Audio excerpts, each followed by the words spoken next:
तो सभी बच्चों को बहुत नमस्कार, जय हिंद जय भारत। चैप्टर 1 आपको पता है इलेक्ट्रिक चार्जेस। इसका लास्ट टॉपिक था हमारा इलेक्ट्रिक फ्लक्स। इलेक्ट्रिक फ्लक्स के ऊपर हमने छोटे छोटे क्वेश्चंस किए थे। एक बार रिकॉल कर देता हूं आपको इलेक्ट्रिक फ्लक्स क्या था। ठीक है, आपको पता है इलेक्ट्रिक फ्लक्स को आप डिनोट करते हो फाई से।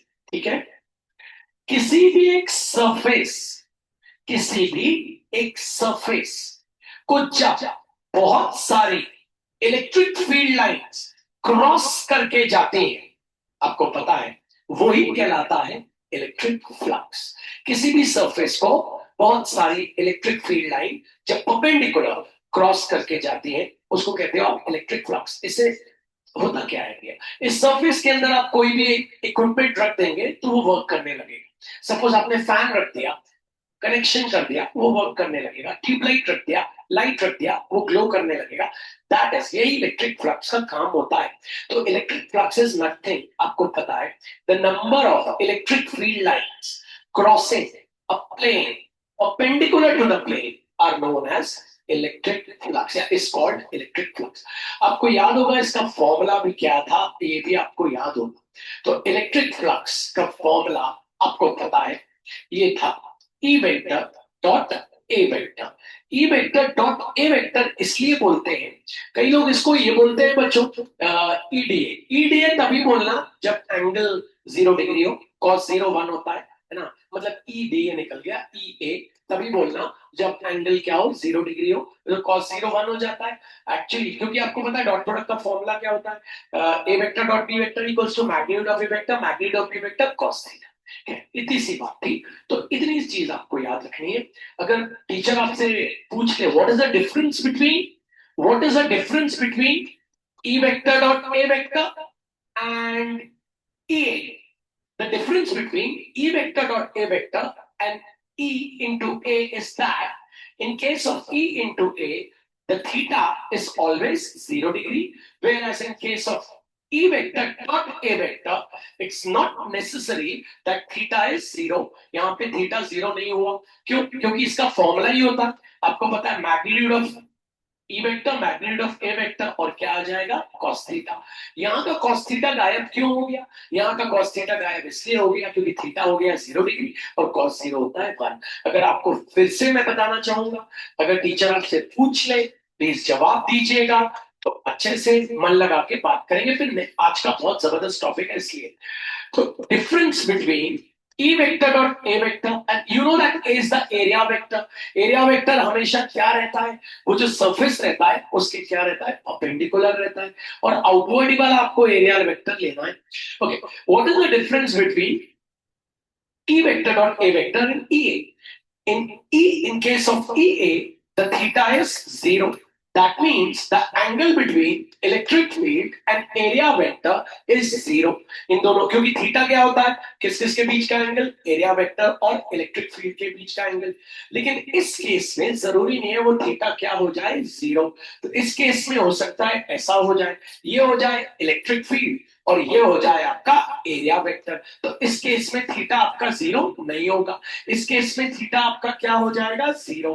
प्लीज ध्यान से सुनिएगा वरना आज का टॉपिक आपको समझ नहीं आएगा और बड़ी प्रॉब्लम हो जाएगी। ठीक है, तो what is the difference between E vector dot A vector and E? तो in case of E theta is always 0 degree and in case of E vector dot A vector theta is not 0। Theta can be anything. और theta किस किस के बीच का angle है ये भी आपको पता है, एरिया वेक्टर और इलेक्ट्रिक। चलिए, तो आप सबको अच्छे से क्लियर है। आज का टॉपिक जो हम चालू कर रहे हैं दैट इज गॉस लॉ। पहले तो हम ये बात करेंगे इस लॉ की जरूरत क्यों पड़ी, क्यों ये गॉस लॉ की जरूरत पड़ी। गॉस लॉ से हम करते क्या है, गॉस लॉ से हम इलेक्ट्रिक फ्लक्स ही निकालते हैं। ठीक है, we have to find the electric flux. लेकिन ये गॉस लॉ की फिजिक्स के टीचर्स को जरूरत क्यों पड़ी, पहले ये देखते हैं ये जीवन में कहां लगता है। आपने सुना होगा एमआरआई मशीन्स होती है। ठीक है, एमआरआई मशीन्स इसके प्रिंसिपल पे नहीं चलती, इसके प्रिंसिपल पे नहीं चलते, लेकिन वहां पे इस गॉस लॉ का ही एप्लीकेशन यूज करके इलेक्ट्रिक फील्ड लाइंस का फ्लक्स पता किया जाता है जो बोन्स को स्ट्राइक करते हैं। ठीक है, कई मोटर्स और जनरेटर भी गॉस लॉ को फॉलो करते हैं। गॉस लॉ होता क्या है भैया, पहले ये तो बताओ। चलो बताता हूं, समझने की कोशिश करना। थोड़ी देर के लिए मान लो ये एक, मान क्या लो है, ये एक स्फीयर है, ठीक है, 3D फिगर है, और ये एक मैंने तुम्हारे सामने क्यूब बनाया, ठीक है। जरा मन लगा के ध्यान देना, टॉपिक को समझने की कोशिश करना। मैंने यहां पे रख दिया एक चार्ज। मैंने आपको बोला डेफिनेटली चार्ज रखा है तो वो इलेक्ट्रिक फील्ड लाइंस बनाएगा। आपको पता है चार्ज है तो वो इलेक्ट्रिक फील्ड बनाएगा। अब मैं आपसे बोलता हूं, इस क्यूब पे जो इलेक्ट्रिक फील्ड बना रहा है, जो ये चार्ज फील्ड बनाएगा तो फ्लक्स भी बनाएगा। फील्ड बनाएगा तो फ्लक्स कैसे बनाएगा, क्योंकि फील्ड बनाएगा तो वो फील्ड लाइंस क्या करेंगी, इस इस सरफेस को क्रॉस करेंगी। वो फील्ड लाइंस इस सरफेस को क्रॉस करेंगी। वो फील्ड लाइंस इस सरफेस को क्रॉस करेंगी। वो फील्ड लाइंस ये वाले सरफेस को क्रॉस करेंगे, तो डेफिनेटली इलेक्ट्रिक फ्लक्स भी बनेगी। अब मैंने आपसे फिर से सवाल मेरा सुनिएगा बहुत ध्यान से।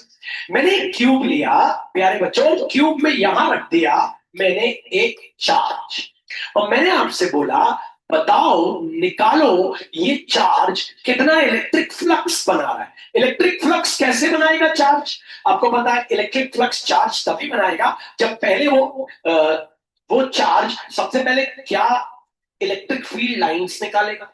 वो इलेक्ट्रिक फील्ड लाइंस जब निकलेंगी तो हर एक फेस को क्या करेंगी, क्रॉस करके जाएंगे, तो बन जाएगा क्या, इलेक्ट्रिक फ्लक्स। अब मैंने बोला आपको निकालो। अब आप एक बात बताओ, अगर आप थोड़ा सा अपना मैथ्स लगा के करोगे तो आप बोलोगे यार भैया इस सरफेस के लिए अलग निकालना है, इस सरफेस के लिए अलग निकालना है, इस सरफेस के लिए अलग, इस सरफेस के लिए अलग, इस सरफेस के लिए अलग, और उसके बाद ये जो सरफेस है उनके जो अलग अलग एरियाज हैं उनके लिए अलग, फिर सबको हमें क्या करना पड़ेगा, जोड़ना पड़ेगा। ये तो बहुत लंबा हो जाएगा। तो गॉस भैया जी ने एक कंसेप्ट बताया कि कभी भी अगर आपको फ्लक्स निकालना है, कभी भी अगर आपको टोटल इलेक्ट्रिक फ्लक्स निकालना है किसी भी 3D फिगर में, जब चार्ज को सेंटर पे रखा जाए, और आपको कहां रखा जाए, कंडीशन बोल रहा है वो सेंटर पे रखा जाए,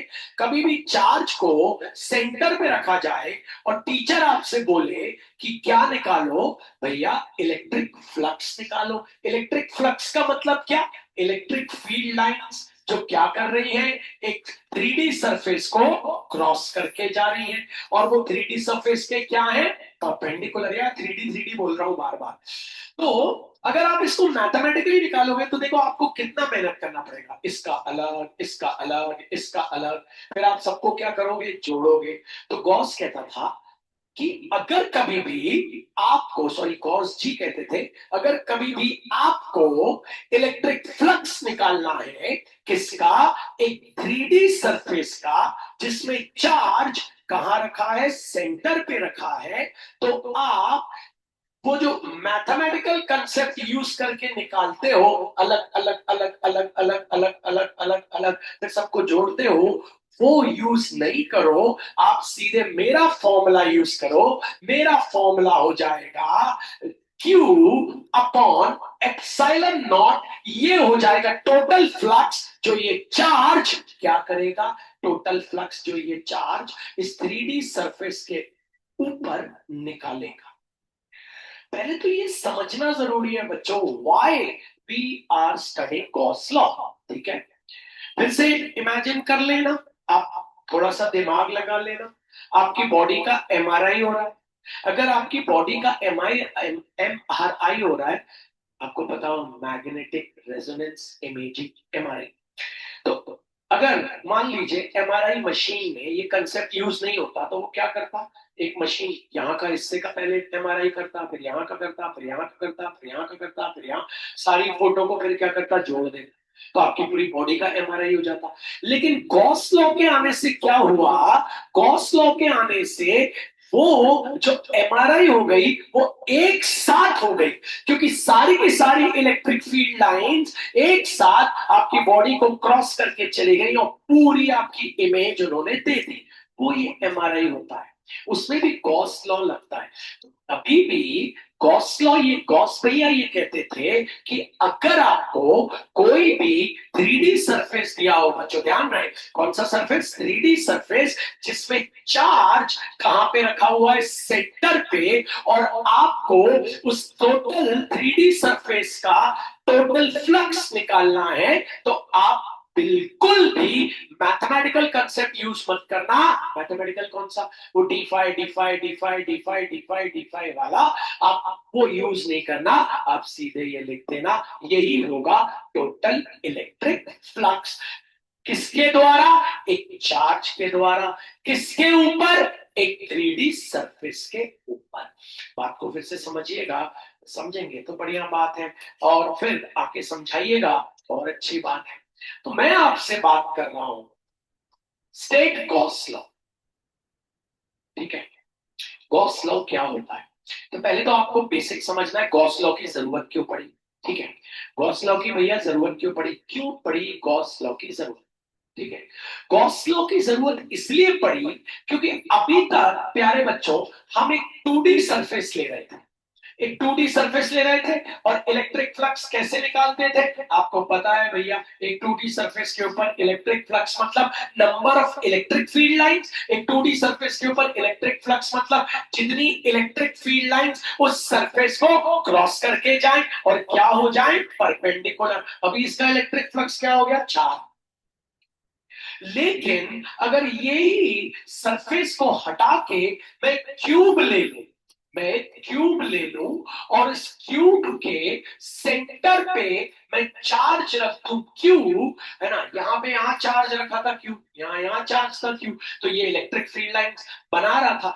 यहाँ मैंने रखा चार्ज क्यूब, और आपसे पूछूं इस पूरे क्यूब का टोटल इलेक्ट्रिक फ्लक्स कैसे निकालोगे? तो ये आ गया 3D फिगर। तो अगर आप मैथमेटिकल कंसेप्ट यूज करते तो क्या करते? आप बोलते भैया एक हिस्सा यहाँ ले ले, एक हिस्सा यहाँ ले ले, एक एरिया यहाँ ले ले, एक एरिया यहाँ ले ले, और इस चार्ज का निकाल ले इलेक्ट्रिक फ्लक्स। फिर सबको क्या करते हैं?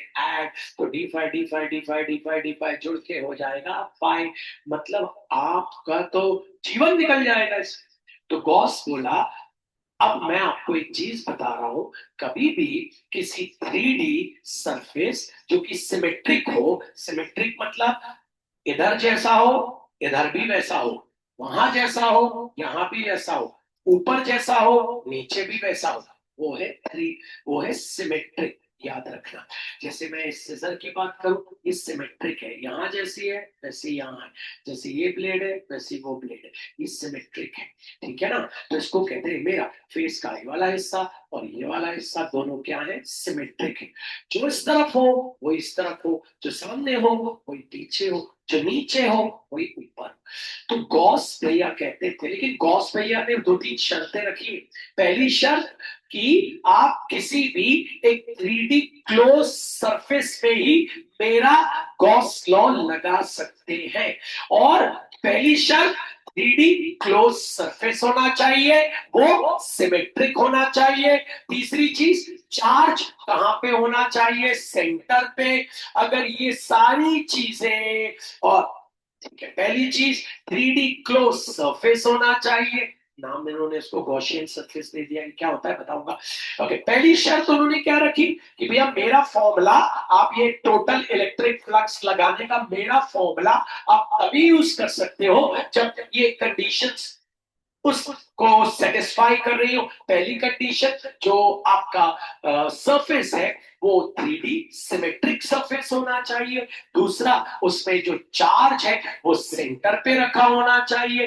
पहला, 3D सिमेट्रिक सरफेस होना चाहिए। दूसरा, चार्ज कहां पे रखा होना चाहिए? सेंटर पे रखा होना चाहिए। और तीसरा, पहला तो आपको क्लियर है, दूसरा आपको क्लियर है, तीसरा, इलेक्ट्रिक फील्ड यूनिफॉर्म होनी चाहिए। इलेक्ट्रिक फील्ड यूनिफॉर्म होनी चाहिए।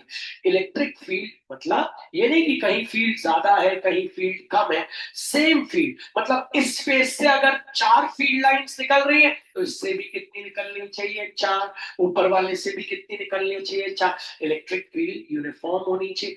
और एरिया वेक्टर और एरिया वेक्टर आपको याद है, एरिया वेक्टर और इलेक्ट्रिक फील्ड के बीच का एंगल हर बार सेम होना चाहिए। मतलब अगर 30 डिग्री इस फेस में है तो अगले फेस में भी 30 30 30 30। ये 5 चीजें अगर आपकी हैं तो आप इलेक्ट्रिक फ्लक्स निकालने के लिए वो इंटीग्रेशन वाला कंसेप्ट यूज नहीं करना। आप क्या करना, सीधे फॉर्मूला लिख देना, Q अपॉन एप्सिलॉन नॉट। ठीक है, बात को पहले अंडरस्टैंड करना है, अंडरस्टैंड करके ही आगे बढ़ना है, नहीं तो कोई मतलब नहीं है। ओके, आपसे बोर्ड में, ये बोर्ड का टॉपिक है, state Gauss law, derive its expression, what are the condition where the Gauss law is applicable। जरूर पूछता है बोर्ड में बच्चों, एमपी बोर्ड में तो अक्सर पूछता है ना, कि in which condition, give the condition for the applicability of Gauss law। Gauss law की applicability condition। लेकिन पहले तो ये समझ लो Gauss law है क्या, तो आपको समझ आया थोड़ा सा। भैया Gauss law से हम क्या निकाल रहे हैं, कोई नई चीज नहीं भैया। Gauss law से हम निकाल रहे हैं इलेक्ट्रिक फ्लक्स। लेकिन एक इलेक्ट्रिक फ्लक्स Gauss law से निकाल तो रहे हैं, लेकिन किस सरफेस के लिए भैया, 3D सरफेस के लिए भैया। और वो 3D सरफेस कैसा होना चाहिए भैया, वो 3D सरफेस सिमेट्रिक होना चाहिए। वो 3D सरफेस सिमेट्रिक मतलब बच्चों ये देखिए, ये सिमेट्रिक सरफेस है। आप देख रहे हैं जैसा आगे है वैसा पीछे, जैसा ऊपर है वैसा नीचे। और आपको सिमेट्रिक सरफेस दिखाता हूं, ये भी 3D सरफेस सिमेट्रिक है, जैसा ऊपर है वैसा नीचे। ये सब 3D सरफेस है और सब सिमेट्रिक है।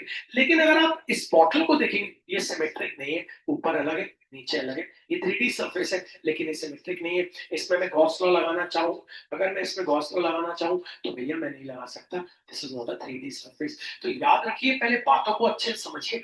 आते हैं अपन पढ़ते हैं और चले जाते हैं, मतलब इसका नहीं है। मतलब ये है कि Gauss law, what is Gauss law, है ना। People just right the definition कि 1/epsilon naught टाइम्स चार्ज, नहीं, पहले Gauss law, what is Gauss law, ठीक है, व्हाट इज गॉस लॉ। तो आपको यही बताने की भैया कोशिश करें गॉस लॉ। भैया गॉस लॉ एक ऐसा लॉ है जिससे हम इलेक्ट्रिक फ्लक्स निकालते हैं, लेकिन किसका, 3D सरफेस का। कंडीशन ये है 3D सरफेस सिमेट्रिक होना चाहिए। दूसरी कंडीशन ये है, जो आपका चार्ज है वो कहाँ होना चाहिए, सेंटर में होना चाहिए। चार्ज कहाँ होना चाहिए आपका, बिल्कुल उस 3D सरफेस के सेंटर में होना चाहिए। ठीक है भैया। तीसरी कंडीशन क्या है भैया, इलेक्ट्रिक फील्ड यूनिफॉर्म होनी चाहिए। इलेक्ट्रिक फील्ड यूनिफॉर्म मतलब एक जैसी होनी चाहिए, जो शुरू में है शुरू से लेकर आखिरी तक वही होनी चाहिए। यूनिफॉर्म इलेक्ट्रिक फील्ड होनी चाहिए। और चौथी और सबसे इंपॉर्टेंट चीज ये है, जो एरिया वेक्टर है, तो एरिया वेक्टर आपको पता है बाहर आता है। जो एरिया वेक्टर है आपका, जो एरिया वेक्टर आपका बाहर की तरफ आता है। और क्या, इलेक्ट्रिक फील्ड के बीच का एंगल हमेशा क्या होना चाहिए, सेम। तो आप 2 मिनट में ये फ्लक्स निकाल सकते हो। फ्लक्स मतलब एनर्जी, कितनी एनर्जी निकल रही है उस एमआरआई मशीन से, कितनी एनर्जी वो एमआरआई मशीन आपकी इमिट कर रही है, वो निकाल सकते हो। और वो उसका फॉर्मूला होता है Q upon epsilon not.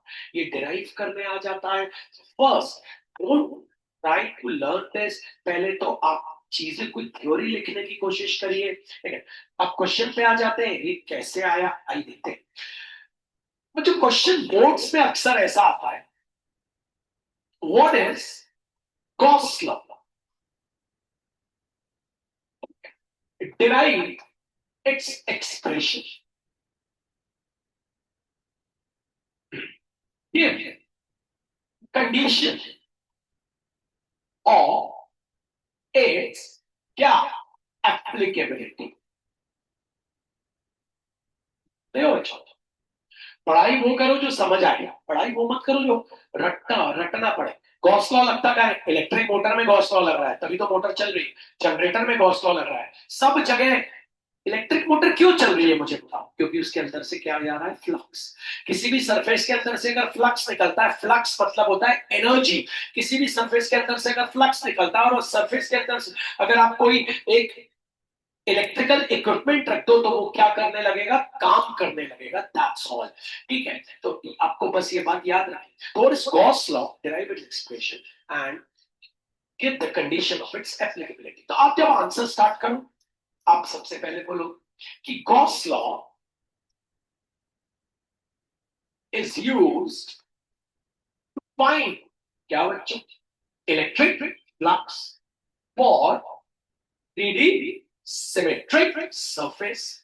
Gauss law is used to find the electric flux for 3D symmetric surface. ये तो आपको पता है.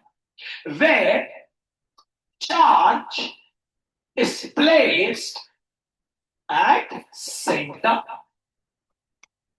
and there must be, आपको पता है क्या, uniform electric field. Also theta between, आपको पता है ये भी अच्छे से, theta between electric field and area vector is always same. ठीक है, पहले आपने शुरुआत करी, थ्योरी लिखी. अब therefore electric flux equals to q upon epsilon naught. अब आप इसको derive करेंगे. When you will derive this, after that you have to write the definition. Definition is very easy. Definition is very easy. लेकिन पहले आपको इसको derive करना. और derive करना बहुत बड़ी बात नहीं है. derive करना बहुत ही आसान सी बात है. लेकिन पहला स्टेप आप समझ गए होंगे. भैया ने आपको कैसे लिखना सिखाया, एक बार और सिखा देता हूं बच्चों. इसलिए पहले हिंदी में समझ लो. क्वेश्चन क्या आएगा? क्वेश्चन आएगा What is Gauss law? Where derive its expression. जो कंपार्टमेंट वाले बच्चे हैं मन लगाए, ठीक है, and give the short form में लिखते रहो कंडीशन ऑफ क्या एप्लीकेबिलिटी.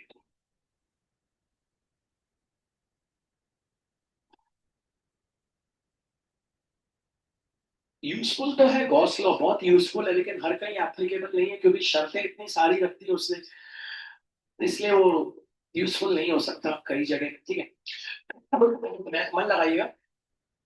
गॉस लॉ क्या होता है, अभी डेफिनेशन नहीं दे रहे भैया. गॉस लॉ से हम क्या कर सकते हैं, इलेक्ट्रिक फ्लक्स निकाल सकते हैं. किसका? एक 3D सिमेट्रिक सरफेस का. हिंदी में बात समझेंगे तो इंग्लिश में खटाखट लिखते जाएंगे कि गॉस लॉ से हम इलेक्ट्रिक फ्लक्स निकालते हैं एक 3D सिमेट्रिक सरफेस का. कंडीशन ये है भैया. दूसरी कंडीशन ये है कि जो चार्ज है, जो चार्ज इलेक्ट्रिक फील्ड बनाएगा और फिर वो इलेक्ट्रिक फील्ड क्रॉस करेंगी तो इलेक्ट्रिक फ्लक्स बनेगा. वो जो चार्ज है वो सेंटर पे होना चाहिए 3D सरफेस के. तीसरी कंडीशन, इलेक्ट्रिक फील्ड यूनिफॉर्म होनी चाहिए. चौथी और इंपॉर्टेंट कंडीशन, जो थीटा है between electric field and area vector, वो हमेशा सेम होना चाहिए. तो आप पहले तो आप इतना लिखोगे, लिखने के बाद फिर आगे बढ़ोगे. एक बार और मैं लिखना सिखा देता हूं.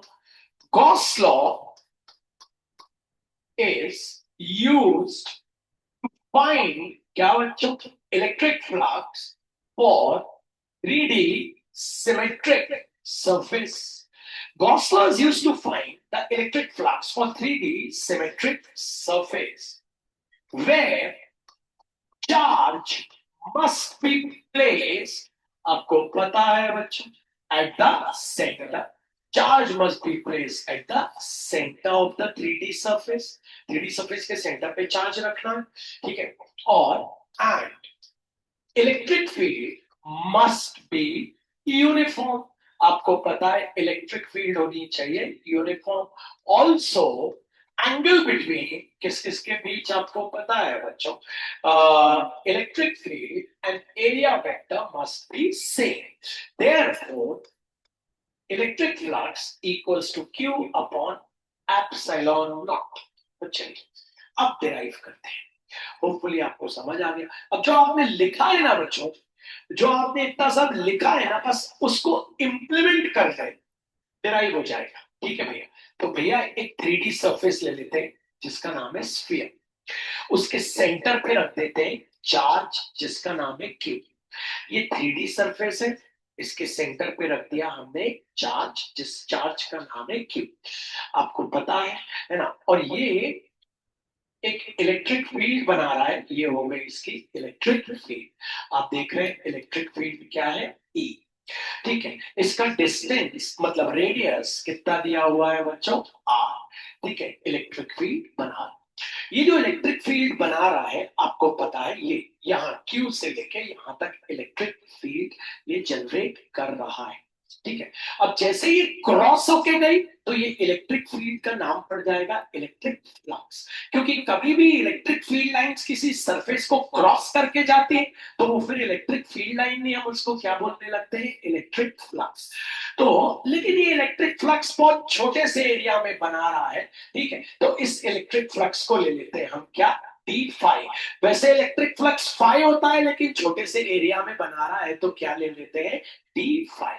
ठीक है, फिर ये फिर से इलेक्ट्रिक फील्ड तो यूनिफॉर्म, फिर यहाँ पे, ठीक है, फिर ये इलेक्ट्रिक फील्ड बना रहा है ई, छोटे से एरिया में बना रहा है। ठीक है, अब इलेक्ट्रिक फील्ड क्रॉस करके चली गई स्फीयर को तो वो ये लाइन क्या कहलाने लगी, इलेक्ट्रिक फ्लक्स कहलाने लगी। और फिर ये क्या हो गया, डी फाइव, छोटा सा। भैया आपने ई क्यों नाम दे दिया, क्योंकि आपको पता है डिस्टेंस सेम, अगर डिस्टेंस रेडियस सेम है तो दोनों के बीच का हमेशा जो भी इलेक्ट्रिक फ्लक्स रहेगा वो भी क्या रहेगा, सेम। अब यहां से एक और भैया ये हो गया, ये हो गया भैया क्या, डी फाइव। इसने फिर से एक और इलेक्ट्रिक फील्ड लाइन बनाई जो कि सरफेस को क्रॉस करके चली गई, क्रॉस करके चली गई तो ये लाइन क्या कहलाने लगी भैया, इलेक्ट्रिक फ्लक्स की लाइन। फिर भैया ऐसे यहाँ पे भी निकल गई, ये क्या हो गया, डी फाइव। एक यहाँ पे भी निकल गई, ये भी क्या, ये डी फाइव क्या है आपको पता है, डी फाइव क्यों ले रहे हैं, क्योंकि फ्लक्स बहुत छोटा सा है, एक ही लाइन है ना। फ्लक्स क्या होती है, बहुत सारी लाइन जो क्रॉस करी, एक ही एक लाइन को तो छोटी छोटी लाइन क्या बोलेंगे, डी फाइव, है ना। ये भी हो गई भैया, क्या हो गई भैया, ये भी हो गई डी फाइव। ऐसा बनाना पड़ेगा बच्चों, ये भी हो गई ई, ई, ई, और ये भी क्या हो गई, डी फाइव, आपको पता है। तो आपको पता है इलेक्ट्रिक फ्लक्स का फॉर्मूला लगा देते, तो हमको पता है इलेक्ट्रिक फ्लक्स का फॉर्मूला होता है हमारा, आपको पता है, E vector dot A vector. ठीक है, अब आपको पता है, ठीक है, ऐसी बहुत सारी लाइंस और निकाल देता हूं मैं आपके सामने, ये भी हो गई ई, ये हो गई डी फाइव। अगर मैं आपसे पूछूं सारी इलेक्ट्रिक फील्ड ई क्यों है, तो आपको पता है सबका रेडियस क्या है, सेम, डिस्टेंस सेम है तो इलेक्ट्रिक फील्ड यूनिफॉर्म रहेगी। ओके, यहां से भी क्या हो गई बच्चों, ई, और फ्लक्स जो लग रहा है वो डी फाइव। यहां से भी इलेक्ट्रिक फील्ड हो गई ई, फ्लक्स क्या हो जाएगा, डी फाइव। यहां से भी इलेक्ट्रिक फील्ड हो गई ई, फ्लक्स क्या हो गया, D five. Electric field E and again the flux is D five. अब इन जब सारे डी फाइव को जोड़ देंगे तो आ जाएगा टोटल फ्लक्स। सारे हम डी फाइव को जोड़ देंगे, D five, D five, D five, D five, तो आ जाएगा टोटल फ्लक्स। कईयों की तो मैं कई जगह तो मैंने बनाई नहीं, जोड़ देंगे का मतलब होता है इंटीग्रेशन। ठीक है भैया, तो शुरू करते हैं। तो इलेक्ट्रिक फ्लक्स पहला वाला ले लेते हैं, क्या है भैया, डी फाइव। पहला वाला ये था, मैं रेड से बना देता हूं, ये पहला वाला था, ये यहां से शुरू किया, ये हो गया डी फाइव। तो ये मैं थोड़ा सा और खींच देता हूँ, ये हो गया डी फाइव। आपको पता है फॉर्मूला, आपको पता है पहला डी फाइव ऐसे आएगा, दूसरा डी फाइव, तीसरा डी फाइव, चौथा डी फाइव, पांचवा, सबको जोड़ना है। पहले तो जोड़ना है, जोड़ना है मतलब क्या करना पड़ेगा, इंटीग्रेट। तो लगा देते हैं इंटीग्रेशन ऑफ डी फाइव, है ना। तो आपको पता है, अब आपको सभी को पता है, ऐसे मत लिखते हैं, पहले आपको लिख के दिखा देता हूँ डी फाइव। तो पहले पहला वाला डी फाइव, है ना। आपको पता है ये इलेक्ट्रिक फील्ड क्या है, डी फाइव का फॉर्मूला हो जाएगा ई वेक्टर डॉट। अब एरिया क्या है भैया, बहुत छोटा सा एरिया है, तो एरिया को क्या ले लेते हैं बच्चों, डी। ठीक है ना, होपफुली यहां तक समझ आ गया। अब इंटीग्रेशन का साइन, क्योंकि ऐसे सारे आएंगे, एक और D five E dot D, एक और D five E dot D, एक और D five E dot D, तो सबको जोड़ना है तो क्या लगा देंगे, इंटीग्रेशन। तो integration of d phi equals to integration of E vector dot d vector. आपको पता है integration of d x x होता है, तो डी फाइव का क्या हो जाएगा, फाइव। यहां आपका फॉर्मूला लग जाएगा, आपको पता है क्या, E vector D, E vector dot A vector, आपको पता है A vector dot B vector, magnitude of A vector magnitude of B vector into cos theta. तो ये हो जाएगा आपका फाइव। इलेक्ट्रिक फील्ड कांस्टेंट है, आ गया कितना, पावर। क्या बचा आपका, डी इनटू, अब कॉस, एंगल, एंगल किस किस के बीच का आपको लेना है, आपको पता है इलेक्ट्रिक फील्ड और एरिया वेक्टर, हाथ ऊपर क्या आएगा, ये साफ बताइए। क्योंकि आप बैठे हुए हैं ना इतनी देर से, इसलिए मैंने आपसे पूछ लिया। इतनी देर से मैं आपको समझा रहा हूँ लेकिन आप ध्यान ही नहीं दे रहे, इसलिए मैंने पूछ लिया। ये साफ एंगल क्या होगा? ये साफ 0 डिग्री। Very good. क्योंकि आप सभी को पता है बच्चों 0 डिग्री क्यों होगा? क्योंकि ये हो गई आपकी इलेक्ट्रिक फील्ड। आपको पता है जो एरिया वेक्टर रहता है वो सरफेस के हमेशा क्या रहता है बच्चों? परपेंडिकुलर। अगर बॉल ऐसी है, अगर आपके पास बॉल ऐसी है, तो आपको पता है जो आपका एरिया वेक्टर होगा वो क्या रहेगा? आउटवर्ड की तरफ जाएगा, मतलब सरफेस के क्या रहेगा? परपेंडिकुलर। और ये इलेक्ट्रिक फील्ड भी क्या है? सरफेस के परपेंडिकुलर। दोनों एक ही डायरेक्शन में जा रहे हैं, एक ही लाइन पे जा रहे हैं। तो ये एरिया वेक्टर हो गया ए। दोनों के बीच का एंगल क्या हो गया बच्चों? 0 डिग्री।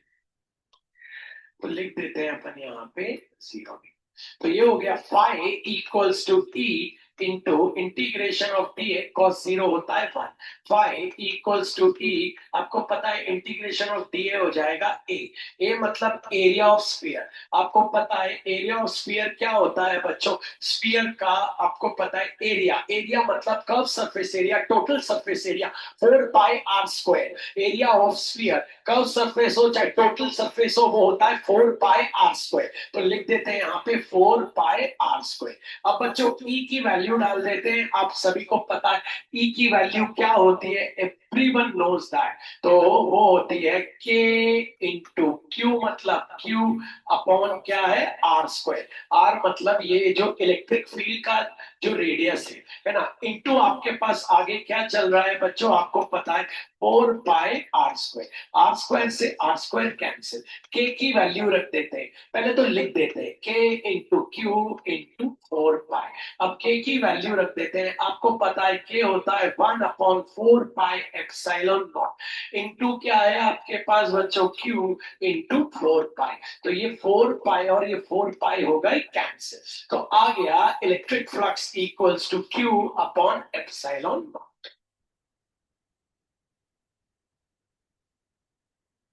अगर मेहनत नहीं करेंगे तो फायदा ही नहीं है कोई, ठीक है? मेहनत नहीं करेंगे तो फायदा ही नहीं है कोई, कोई सीख ही नहीं पाएंगे। अगर हम इतनी सी बात नहीं बता पा रहे, इलेक्ट्रिक फील्ड भी बाहर की तरफ जा रही है और एरिया वेक्टर तो हमेशा बाहर की तरफ ही जाता है, तो दोनों के बीच का एंगल क्या हो गया? दोनों के बीच का एंगल हो गया 0 डिग्री। ये वापस आते हैं। अगर मैं आपसे बात करूं, ठीक है, ये इलेक्ट्रिक फील्ड लाइंस है और ये एक सरफेस है। उसका इतनी सारी ना बना के एक बना देता हूं ताकि आप समझ। ये हो गया इलेक्ट्रिक फील्ड, ठीक है, ऐसी जा रही है। और एरिया वेक्टर आपको पता है हमेशा किसी भी सरफेस के क्या रहता है? परपेंडिकुलर। तो एरिया वेक्टर भी बाहर आ रहा है, इलेक्ट्रिक फील्ड लाइन भी ऊपर जा रही है, एरिया वेक्टर भी बाहर आ रहा है। तो दोनों के बीच का एंगल क्या हो जाएगा? 0। ठीक है ना बच्चों? पढ़ना बहुत जरूरी है। माता पिता बहुत मेहनत से फीस देते हैं, बहुत मेहनत से, बहुत मेहनत से। हर एक स्टूडेंट को ये समझना चाहिए, ठीक है? हर एक स्टूडेंट को ये वैल्यू करना चाहिए, ठीक है? और जो वैल्यू नहीं करता, सिर्फ टाइम पास के लिए पढ़ाई करता है, कृपया वो मुझसे ना करें। टाइम पास के लिए पढ़ाई नहीं होती कभी। आइए एक बार और देखते हैं, फिर अपन आगे बढ़ेंगे, ठीक है? तो state Gauss law. Gauss law क्या होता है? अभी हमने स्टेट नहीं किया, अभी हमने क्या बताया भैया? गॉस लॉ ये है। गॉस लॉ आपको पता है, Gauss law is used to find the electric flux of a 3D symmetric surface. Gauss law is used to find the electric flux of 3D symmetric surface. Gauss law is used to find the electric flux of 3D symmetric surface, where the charge is always placed at the center of the 3D symmetric surface. ठीक है? The electric field must be uniform and the angle between the electric field and area vector is always the same. Therefore, it is phi equals to q upon epsilon naught. Its derivation is as follows. सबसे पहले बना लेते हैं हम 3D surface. 3D surface sphere ले लिया, centre पे हमने क्या रख दिया? Charge. If I ask anyone, हमने सेंटर पे चार्ज क्यों रखा? तो उसको जवाब देना है, क्योंकि गॉस जी ने यही बताया, उनकी कंडीशन है कि चार्ज हमेशा सेंटर पे रखना है। ठीक है भैया? अब आपको पता है ये चार्ज है, तो ये अपने अंदर से इलेक्ट्रिक फील्ड इमिट करेगा। इलेक्ट्रिक फील्ड, अब ये इलेक्ट्रिक फील्ड लाइंस बाहर जाएंगी, जैसे इसको क्रॉस करेंगी, ये इलेक्ट्रिक फील्ड लाइन बन जाएगी क्या, इलेक्ट्रिक फ्लक्स। लेकिन ये इलेक्ट्रिक फ्लक्स तो बहुत सारी फील्ड लाइंस होती है, तो ये जो इलेक्ट्रिक फ्लक्स है इसको फाई नाम ना देके हम क्या नाम दे देंगे, डी फाई। और जो छोटे से एरिया को क्रॉस करके जा रही, तो एरिया ए ना होके क्या हो जाएगा, डी ए। तो और ये डिस्टेंस क्या हो जाएगा बच्चों, ये हो जाएगा आर। जिस कहां से कहां तक का डिस्टेंस लेते, जहां पे चार्ज बैठा है और जहां से वो सरफेस को क्रॉस कर रहा है, सरफेस को यहां से क्रॉस कर रहा है तो ये डिस्टेंस। तो भैया निकाल लेते, तो डेरिवेशन स्टार्ट करते। आपको पता है तो पहला वाला निकालते। तो आपको पता है इलेक्ट्रिक फ्लक्स का फॉर्मूला होता है E vector dot A vector. लेकिन यहाँ पे आपका फ्लक्स बहुत छोटा सा है, तो आपने लिख दिया d phi equals to e vector dot, और बहुत छोटे से एरिया में लग रहा है तो हो गया डी ए वेक्टर। ठीक है, आपने इंटीग्रेट क्यों किया ये भी समझिए। अब यहाँ पे भी ये छोटे से एरिया में इलेक्ट्रिक फील्ड बनाएगा, तो फिर ये एरिया हो जाएगा ए, और फ्लक्स क्या हो जाएगा, डी फाई। यहाँ पे भी छोटे से एरिया में इलेक्ट्रिक फील्ड बनाएगा, तो फ्लक्स मतलब होता है number of field lines crossing, यहाँ तो एक ही हो रही है, तो हम क्या बोल देंगे, ये क्या हो गया डी फाई, और एरिया क्या हो गया डी ए। फिर यहाँ पे भी इलेक्ट्रिक फील्ड निकलेगी, फिर एरिया क्या लेगा छोटा सा, और फ्लक्स एक ही लाइन जा रही है तो क्या हो जाएगा डी फाई। इन सबको हमें जोड़ना पड़ेगा, तो जोड़ने के लिए सब यही है, सब एक जैसे ही है, तो जोड़ने के लिए हम लगा देते हैं integration. Integration of d phi equals to integration of d vector dot d a vector. D phi का क्या होता है फाई, आपको पता है। पहले यहाँ क्या लगेगा, डॉट प्रोडक्ट, हर किसी को डॉट प्रोडक्ट आना चाहिए। A vector dot B vector equals to magnitude of A vector into magnitude of B vector cos theta. Magnitude लगाने की जरूरत नहीं, ई डी है कॉस थीटा, क्योंकि ये मैग्नीट्यूड ही है। तो phi equals to E constant है बाहर आ गया, इंटीग्रेशन ऑफ डी। थीटा क्या होता है, थीटा एंगल होता है एरिया वेक्टर और इलेक्ट्रिक फील्ड के बीच। अब इलेक्ट्रिक फील्ड आपको दिख रही है, थोड़ा सा डार्क कर दें, ये हो गई आपकी इलेक्ट्रिक फील्ड। इलेक्ट्रिक फील्ड बाहर की तरफ जा रही है, और एरिया वेक्टर आपने मुझसे पढ़ा ही हुआ है, एरिया वेक्टर हमेशा सरफेस के क्या रहता है, परपेंडिकुलर। अगर ये वाली लाइन ले ले तो अच्छे से समझ आ जाएगा, ये ऐसी जा रही है तो एरिया वेक्टर परपेंडिकुलर बाहर की ओर जा रहा है, तो ई और एरिया वेक्टर दोनों एक ही लाइन में जा रहे हैं, तो दोनों के बीच का एंगल हो जाएगा 0 डिग्री। तो थीटा को रख देते हैं बच्चों 0, तो यहाँ पे हो जाएगा cos 0 डिग्री। अब अगला स्टेप लेते हैं, तो आपको पता है phi equals to e into cos 0 1 होता है, integration of d. Phi equals to e into ये होता है ए, इंटीग्रेशन ऑफ डी होता है ए। तो आ गया phi equals to e into area. Area किसका, आपको पता है एरिया, वॉल्यूम नहीं, एरिया। एरिया एरिया मतलब स्पेस ऑक्यूपाइड, तो इसका एरिया होता है 4 पाई आर स्क्वायर। ई की वैल्यू आपको पता है इलेक्ट्रिक फील्ड की, 1/4 pi epsilon naught into 4 pi r square. ये दोनों हो गए कैंसिल, तो फाई इक्वल्स टू आपके पास, सॉरी ये कितना हो गया, हाँ तो आ जाते हैं वापस। ठीक है, तो फाई इक्वल्स टू आपको पता है। अब अगले स्टेप पे आ जाते हैं। इलेक्ट्रिक फील्ड का फॉर्मूला क्या होता है, k into q upon r square, और एरिया क्या होता है बच्चों 4 pi r square. R square हो गया कैंसिल, तो फाई आ गया के इंटू क्यू इंटू 4 पाई। अब के की वैल्यू रख दे, क्या हो गई 1/4 pi epsilon naught into Q into 4 पाई। 4 पाई से 4 पाई कैंसिल, तो इलेक्ट्रिक फ्लक्स आ गया Q अपॉन एप्सिलॉन नॉट। अब डेफिनेशन दे दीजिए। Gauss law states that the total flux, Gauss law, अच्छा अब इसको देखना कैसे डेफिनेशन देना, ये पहले इसको लिख लेना है इसे, ठीक। अब इसको तोड़ के ऐसे लिख लेना, बस अब डेफिनेशन दे देना बहुत अच्छे से। Gauss law states that the total flux, the total flux out of the total flux out of मत बोलिए। Gauss law states that the net total flux, net की word use कर लें। Gauss law states that the net total flux from a 3D symmetric surface is always 1/epsilon naught times the charge present inside that surface at the centre. हर एक चीज लिखना, हर एक चीज बहुत जरूरी है, यहां देख के definition banana. State Gauss law, Gauss law states that the net total electric flux, the net total electric flux in a closed 3D surface is always equals to 1 upon epsilon naught times the charge present at the center of the closed surface. Charge कहाँ पे? At the center of the closed, मतलब 3D surface, closed surface. Okay, what do you mean by state Gauss law? Gauss law states that the net total electric flux in a three-dimensional surface or 3D surface is 1 upon epsilon naught times the charge present at the center of the 3D surface.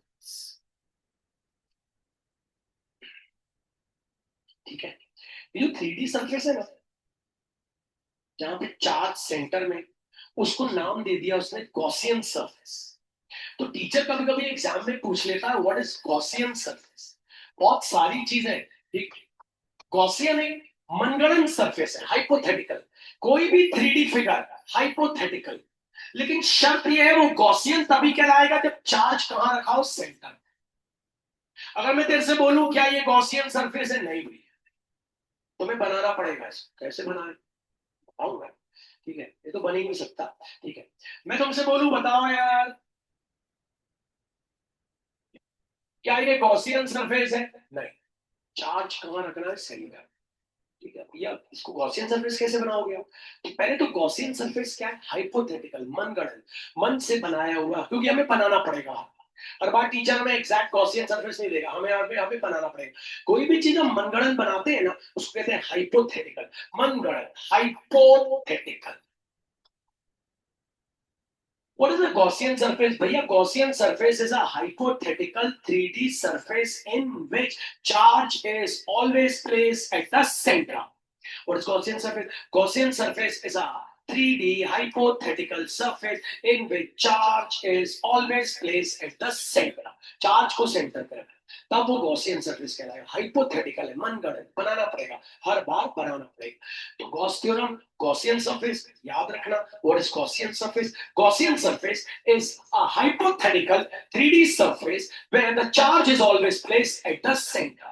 तो हमने अभी भी Gauss law किया, अब कुछ चीजें बात करते हैं, है ना. तो गॉस लॉ याद हो गया आपको. गॉस लॉ इलेक्ट्रिक फ्लक्स ही है. गॉस लॉ से क्या निकलता है? Electric flux. इलेक्ट्रिक फ्लक्स क्या होता है? जब बहुत सारी इलेक्ट्रिक फील्ड लाइंस, जब बहुत सारी एक इलेक्ट्रिक फील्ड लाइन एक सरफेस के आर पार हो जाती है तो उसको कहते हैं इलेक्ट्रिक फ्लक्स. ये हो गया इलेक्ट्रिक. बहुत सारी इलेक्ट्रिक फील्ड लाइंस एक सरफेस के आर पार निकल गई परपेंडिकुलर, तो हम कहते हैं इलेक्ट्रिक फ्लक्स. उससे क्या होगा? उससे ये होगा कि इस डब्बे के अंदर जो भी मशीन रहेगी, जो भी बल्ब रहेगा, व्हाटएवर इंस्ट्रूमेंट रहेगा इलेक्ट्रिकल, वो वर्क करने लगेगा. That's all. What is Gauss law? कोई तुमसे पूछे तो पहले शुरू करो. भैया इलेक्ट्रिक फील्ड लाइंस जब एक सरफेस को क्रॉस करके जाती है तो उसको बोलते हैं इलेक्ट्रिक फ्लक्स. लेकिन भैया जब भी कभी हमें एक 3D सिमेट्रिक सरफेस में हम चार्ज को कहां पे रखते हैं? सेंटर पे. और वो यूनिफॉर्म इलेक्ट्रिक फील्ड बना पाए और एरिया वेक्टर और किसके इलेक्ट्रिक फील्ड के बीच का जो एंगल है वो हमेशा सेम रहता है. तो भैया वो चार्ज क्या करता है? वो चार्ज एक फ्लक्स निकालता है जो सब जगह से बाहर आ जाती है. वही है गॉस लॉ. वो चार्ज क्या है आपको पता है? Phi equals to q upon epsilon naught. बचाओ, एप्सिलॉन नॉट नीचे क्यों आया? क्योंकि तुम्हें पता है वो जो फ्लक्स है उसको, वो एप्सिलॉन नॉट इज परमिटिविटी, वो उस फ्लक्स को क्या करेगा? तोड़ने की कोशिश करेगा. फ्लक्स जो है उसको रेजिस्ट करेगा कि भाई उसकी लाइंस को ऑब्स्ट्रक्ट करेगा. तो गॉस लॉ आपने सीख लिया. What is Gauss law? एक बार और सुन ले बच्चों. Gauss law, Gauss law, Gauss law क्या होता है? Gauss law is used to find out the flux through the 3D surface, ठीक है, where electric field is uniform, charge is always placed at the center, and the angle between the electric field vector and area vector is always same. Therefore, phi equals to, आपको पता है phi equals to, सबको पता है phi equals to क्या बन जाता है? Phi is always equals to, आपका बन गया क्या? Q upon epsilon. नहीं आया?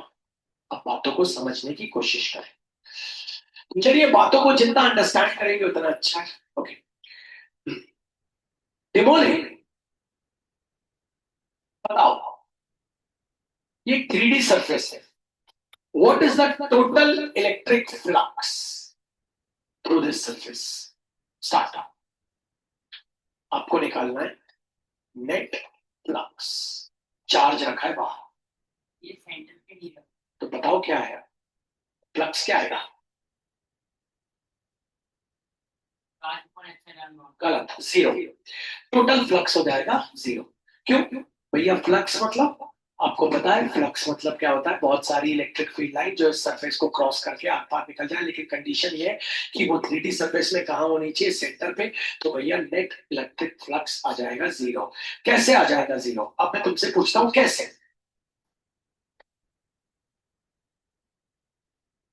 ये सेंटर पे नहीं रखा है, प्रूफ करके दिखाओ। तो चलो मैं प्रूफ करके दिखाता हूं। मान लो ये चार्ज, ये इलेक्ट्रिक फील्ड इमिट कर रहा है, ठीक है? ये इलेक्ट्रिक फील्ड है, देख रहे हो? ठीक। एक इलेक्ट्रिक फील्ड यहां भी रहेगी, कई रहेंगी, बहुत सारी रहेंगी, यहां भी रहेगी। हम बात सिर्फ इसकी कर रहे हैं, ठीक है? ये रही, ये चार्ज है, ठीक है? जरा ध्यान देखना कैसे। ये हो गई इलेक्ट्रिक फील्ड, ठीक। अब तुम्हें पता है,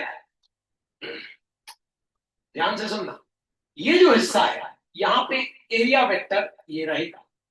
ये एरिया वेक्टर बाहर की तरफ आ रहा है, इलेक्ट्रिक फील्ड भी उसी डायरेक्शन में जा रही है।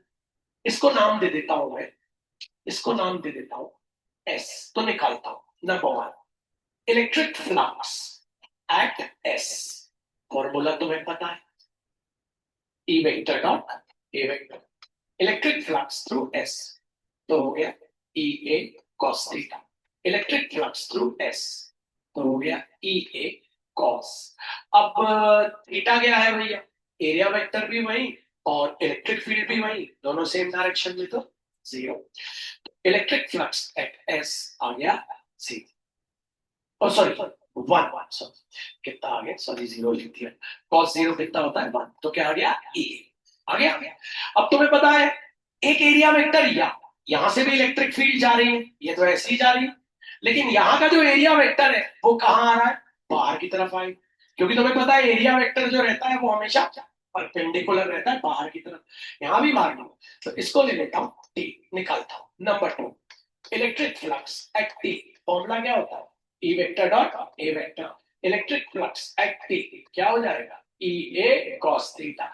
इलेक्ट्रिक फ्लक्स एट टी तो हो गया ई ए। अब तुम्हें पता है इलेक्ट्रिक फील्ड ऐसी जा रही है, एरिया वेक्टर ऐसा आ रहा है, इस बार एंगल जीरो नहीं है, इस बार एंगल कितना हो गया? 180 डिग्री। तो ये हो गया cos 180 डिग्री। तो इलेक्ट्रिक फ्लक्स एट टी क्या आ गया? E A into minus one. Electric flux at T आ गया कितना? Minus of E A. तो निकालते हैं नेट इलेक्ट्रिक फ्लक्स। नेट मतलब जोड़ देना, therefore net electric flux equals to electric flux at S plus electric flux at T। तो net electric flux as H आ गया E A, और ये कितना आ गया? Minus E। कट के क्या आ गया भैया? आ गया जीरो। इतनी सी बात थी, सोच लेते तो बन जाता, बैठे हो इसलिए बना नहीं।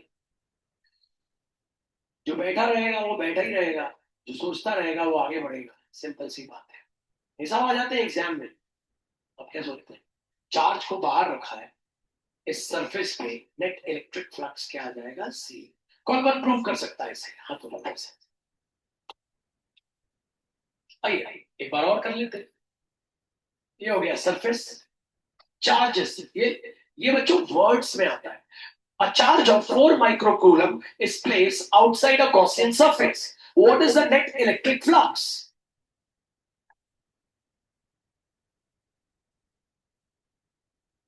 ठीक है, कभी भी कुछ करो तो सोच के कोई, यार भैया चार्ज बाहर है, मतलब वो तो भैया इलेक्ट्रिक फ्लक्स का मतलब समझ में आता है। इलेक्ट्रिक फ्लक्स का मतलब इलेक्ट्रिक फील्ड लाइन जो इसको क्रॉस करे, जाएंगी नहीं, क्रॉस ही नहीं करेंगी। समझ आया? क्यों नहीं करेंगी? क्योंकि ये चार्ज है बाहर, इसलिए तो ये गॉस लॉ थोड़ा अजीब है। चार्ज अगर सेंटर पे रखा है ना तो ही, अगर सेंटर के बाहर है मतलब सरफेस ही के बाहर है तो फिर तो समझ लो नेट इलेक्ट्रिक फ्लक्स जीरो ही। तो कैसे जीरो आएगा, तो व्हाट यू विल डू, यहां से एक इलेक्ट्रिक फील्ड मारोगे, ये हो गई, इस पॉइंट को ले लोगे एस। अब तुम्हें पता है यहाँ का एरिया वेक्टर हो जाएगा एक, इलेक्ट्रिक फील्ड ले रही, एरिया वेक्टर ले रहा, दोनों का डायरेक्शन सेम है, सोल्यूशन लोगे, इलेक्ट्रिक फ्लक्स एट निकाल लोगे एस, फॉर्मूला होता है E vector dot A vector, electric flux at S क्या हो जाएगा, E A cos theta, electric flux at S हो जाएगा ई ए, थीटा क्या हो गया भैया, अब ये येलो वाला एरो देखो, व्हाइट वाला, दोनों एक ही डायरेक्शन, एंगल क्या हो गया दोनों का 0 डिग्री, तो कॉस हो गया 0 डिग्री, तो आ गया electric flux at S E A cos 0 क्या होता है 1। अब दूसरा यहां से निकाल, आपको पता है यहां पे भी इलेक्ट्रिक फील्ड ये रही ई, लेकिन एरिया वेक्टर क्या होगा भैया, बाहर की तरफ आएगा क्योंकि आउटवर्ड आता है, ये इलेक्ट्रिक फील्ड जा रही है अंदर की तरफ, एरिया वेक्टर आ रहा है बाहर की तरफ, है ना, ये बाहर आ रही है, ये अंदर जा रही है सॉरी, और ये बाहर आ रही है, तो दोनों मिल रही है तो कितना एंगल बन गया 180। तो भैया सेकंड निकाल, तो इलेक्ट्रिक फ्लक्स एट टी निकाल, इलेक्ट्रिक फ्लक्स एट टी हो गया ई वेक्टर डॉट ए वेक्टर, तो इलेक्ट्रिक फ्लक्स एट टी हो गया ई ए कॉस थीटा, तो इलेक्ट्रिक फ्लक्स एट टी हो गया ई ए कॉस 180, तो इलेक्ट्रिक फ्लक्स एट टी हो गया बच्चों ई ए इंटू -1, तीन एंगल याद रखना, sin 180 0, cos 180 -1, tan 180 0, sin 180 equals to 0, cos 180 equals to -1, tan 180 equals to 0, याद ही कर लो, sin 180 equals to 0, cos 180 equals to -1, tan 180 equals to 0, तो इलेक्ट्रिक फ्लक्स टी आ गया कितना -8। अब भैया ये आ गया नंबर 2, therefore क्या निकालना था, net electric flux equals to electric flux at S plus electric flux at T, तो आ गया प्यारे बच्चों net electric flux equals to E A plus minus E A, तो आ गया net electric flux C. So whenever the charge is placed outside the Gaussian surface, then always the net electric flux is zero. हाँ अगर ये यहाँ कहीं होता, यहाँ कहीं, तो हम क्या करते फिर इसको, इस गॉसियन सरफेस को सिमेट्रिक बनाने की कोशिश करते, हमें हमेशा सिमेट्रिक बनाने की कोशिश करना है ना। अगर मैं तुमसे पूछूं,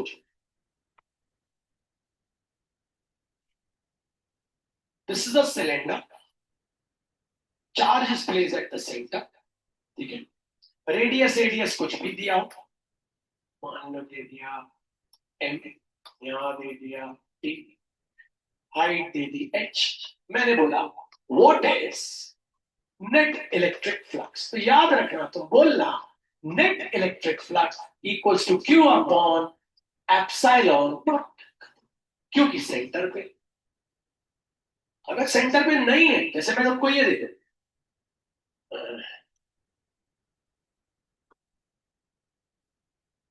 साइड ए ए ए ए ए ए सेंटर पे, ठीक है, what is the net electric flux, net electric flux is Q upon epsilon not, सीधे अगर सेंटर पे सीधे गॉस भैया का फॉर्मूला लिख देना, और सेंटर में नहीं है तो फिर कुछ और बात है, फिर बात करें, भैया सेंटर में नहीं है तो क्या होगा देखते हैं, मान लो मैंने तुम्हें बोला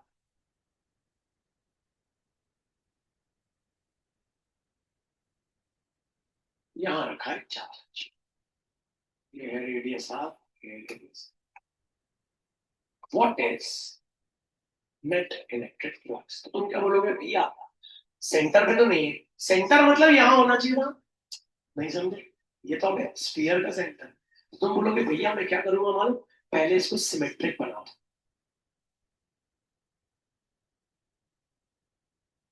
बन गया, अब हो गया सेंटर पे, अब हो गया सेंटर में, तो net electric flux of ball equals to q upon epsilon naught, ये पूरी बॉल का आया लेकिन हमें तो कितने का निकालना था, आधे का, तो therefore net electric flux of hemisphere, इस पूरे का ये, पूरे का ये, तो आधे का क्या हो जाए दिस अपॉन टू नीचे क्यू अपॉन टू एप्सिलॉन। नहीं आया बच्चों को? इतनी सी बात है जो हमें सोचना है।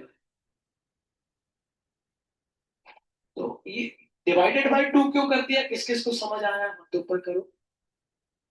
क्योंकि हमें आधे का निकालना। आज हमने गॉस लॉ के ऊपर कुछ ज्यादा क्वेश्चन नहीं किए।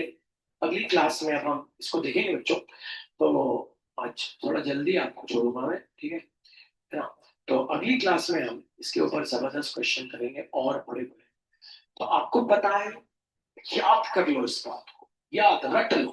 क्या ये सिलेंडर है, बीच में चार्ज है, कितना फ्लक्स निकलेगा, Q upon epsilon not.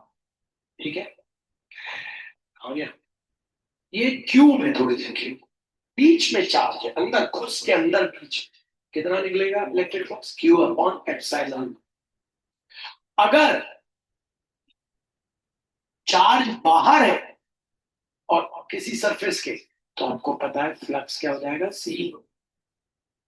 Remember ये सब बात। What is Gaussian surface? Gaussian surface is a hypothetical 3D surface in which charge is located at the center. और गॉस लॉ आपने देख लिया। और अब हम इसके ऊपर न्यूमेरिकल्स करेंगे जबरदस्त। अगला न्यूमेरिकल हमारा ये होगा, इसमें केमिस्ट्री लगेगी थोड़ी सी।